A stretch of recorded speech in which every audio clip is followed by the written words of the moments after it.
This is Camnet TV. Wherever you are in the world, good evening.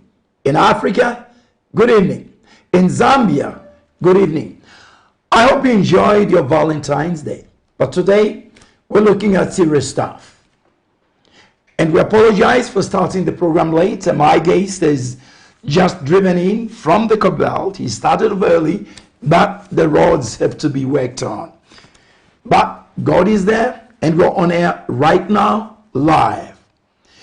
The prospective mine in Lower Zambezi has ignited furious debate on the need to protect the environment. My guest on the program is the president of the Green Party, Peter SINKAMBA. Good evening and welcome. I hope you drove well. Well, thank you very much. Yes, we drove well from Cobalt Ambassador. And it's good to be here today. Yeah. But like you said, the road is very, very bad. Yeah. Especially between Ndola and, I should say, Kabwe. It's extremely bad. Yeah. It really needs to be worked on because we can't continue like this. Absolutely. Yeah. One other thing before we delve into the thrust of our program, this evening, which is a very important subject, climate change and environment. Before we went on the air, you alluded to the fact that the economy on the copper belt is bad. How can the economy be bad when the economy of this country is driven by the mines? Well, I think it's a policy issue, Ambassador.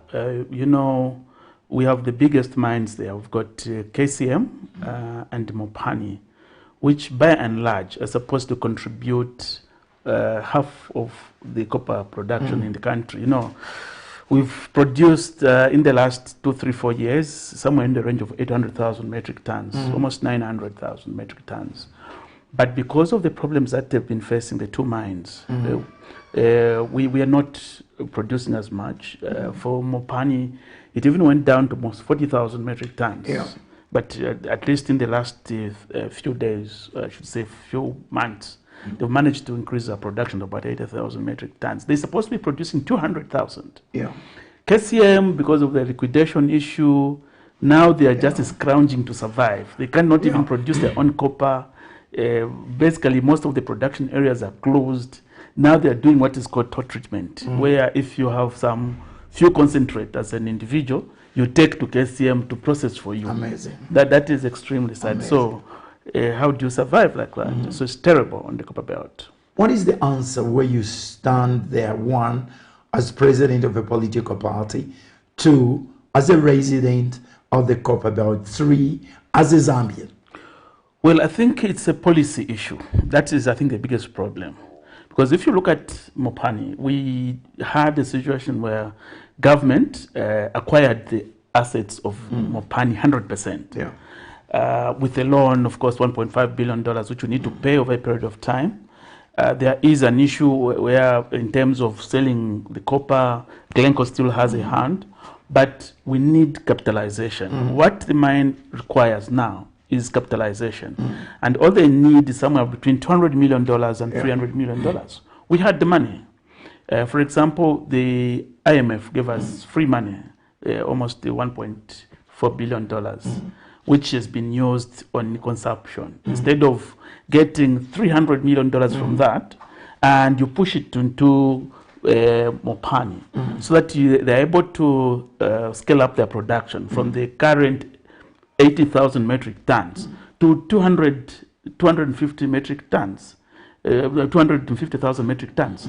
That would make a big difference because copper now has increased in terms of price from almost $6,000 last year in February to about $10,000 now, and it's projected, I think, in the next 1-2 weeks to be $12,000. It has never reached that kind of threshold, and this is when we're supposed to be making money. But instead of pumping money into production, we are pushing money into consumption.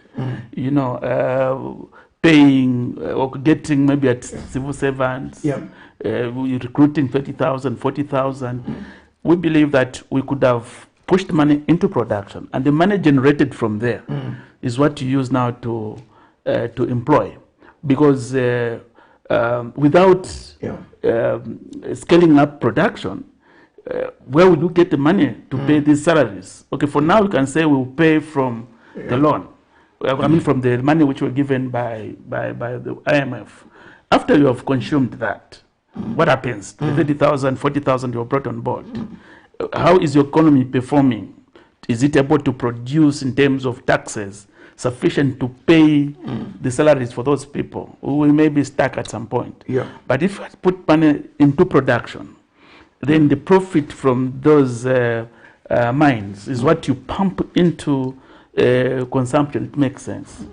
For KCM, we have the liquidation there, which was a wrong thing.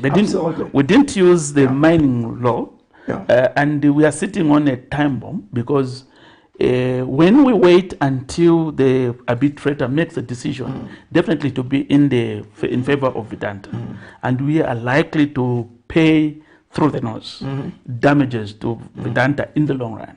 Our view is that we could have sat down by now with Vedanta, because they're talking about wanting to sit down and talk. They're saying they have $1.5 billion to invest into production and some certain areas, social development.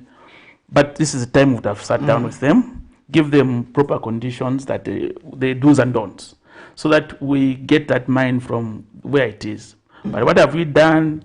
Certain assets have been stripped, sold, certain monies are missing. There's total confusion. And what hurts me most, Ambassador, is a situation where you have this person who you call is a thief, the liquidator. Government is calling him a thief. And they say they have evidence is stolen.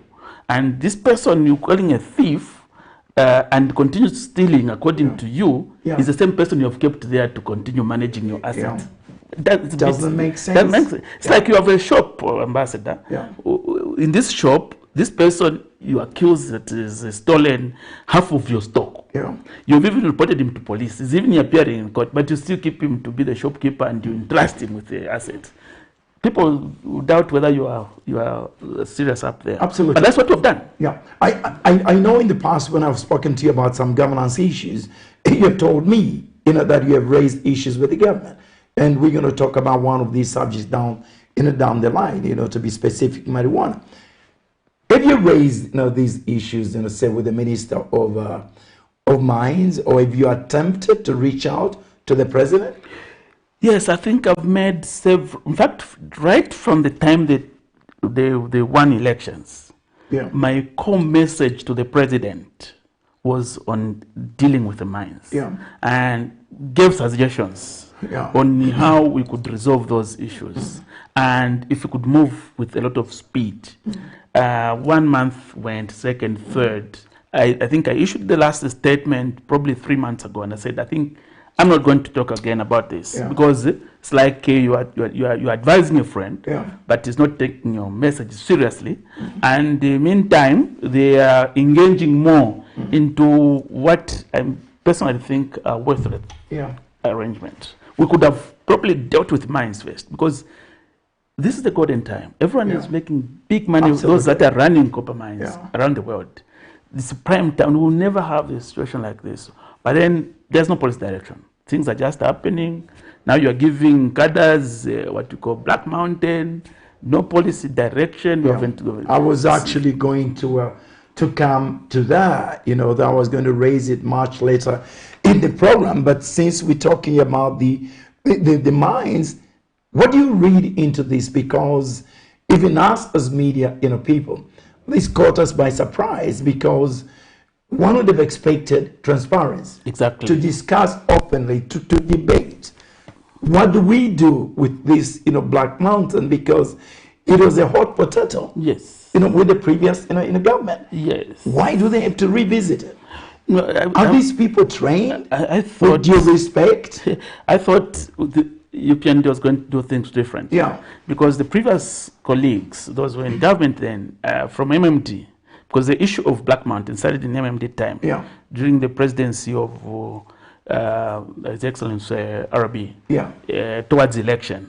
There was a promise to hand over the Black Mountain to the Jerabos at that time. And then he lost elections, PF took it up, and Jerabos appeared on the scene. No policy direction. We tried to speak to them. We have the Mining Act, we have the Environmental Act, which need to be followed. It doesn't matter you are a Jarabo, you are a large-scale mine, you are medium-scale mine, you must follow the regulations. We cautioned them that this is going to be a disaster, and indeed it became one. You know how many lives were lost in that process. But even then, because of political expedience, and some politicians were personally benefiting from that. So we ended up in that situation where it was free for all. That 10% was exhausted of that mountain. Now, what we know is that the 10% was exhausted. So how much is now available to the citizens, the youths we are calling? How much is available, and how has it been acquired? Has it been coerced from the Chinese, grabbed by force, or what? And of that Black Mountain now, what is the percentage that is due to the youth? Because already that to cause wars at some point. Because right now the way it has been made, the blanket statement, no policy direction, the youth would think the whole thing now belongs to them. If that has happened, we must know what has been the compensation arrangement for the Chinese. Because I think they spent about $30 million to get it from Chambishi Metals. And 10% shareholding for ZCCM, we were told it's been given to the youths. So what percentage now is available? And what will be the scheme of things? And who are these youths? Who are the youths? The criteria? Yes, because I just said, no, we have cooperatives. Cooperatives, which ones? When were they, at least during PF time, what they did was they said, submit your names to the DC. And the DC was involved in the selection of which cooperatives were going to run or participate, or through which people could use as vehicles to participate in the mining. But this particular one is a surprise statement. We don't know what criteria was used to choose which youths are going to run that whole thing, how they are going to benefit, how the country is going to benefit at the end of the day, and there's nothing literally. Doesn't the UPND know that during the PF they were actually quote-unquote armies operating there with guns? Yes. This could be a fertile ground for very serious criminal offenses, and people would lose their lives. Exactly, and that's how I said this before. That's how you create militias in countries. You know, where there are militias in, for example, Nigeria and various parts of the country, of Africa, where we have these groups that now have arms. It's because of things like that, where you empower them, and without any policy direction, then they start acquiring arms, they start being thugs. And we're almost getting there on the copper belt. You know, where these Jarabos could do anything. They could come and beat up people, grab property, do all sorts of things. And the police were harmless. They could not in any way handle the Jarabos. So, but then there was some sanity at some point. With this and without police direction, you'll see what happens. Gangs again are going to emerge. Absolutely. Gangs are going to emerge. Let's go back now to the thrust of our discussion, this evening, and this is a climate change and indeed, environmental, impact. You're related to this subject, and I think that is the starting point. What does Green Party stand for? Well, we, as the Green Party, we stand for what we call the Green Agenda.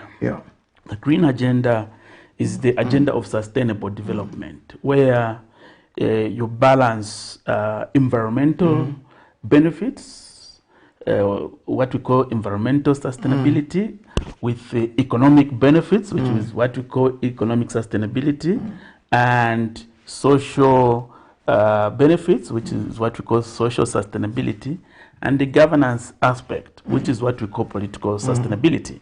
We think that if we can balance these four arms, or should I say legs, you should be able to stand in a sustainable way as a nation. Meaning that the way you're going to engage using your economic strategies, it should not be at a detriment of environmental or social or even political.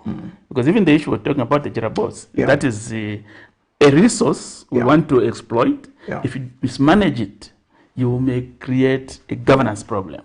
So you need to balance the way you are going to run your country by ensuring that there's a balance in which these four aspects are dealt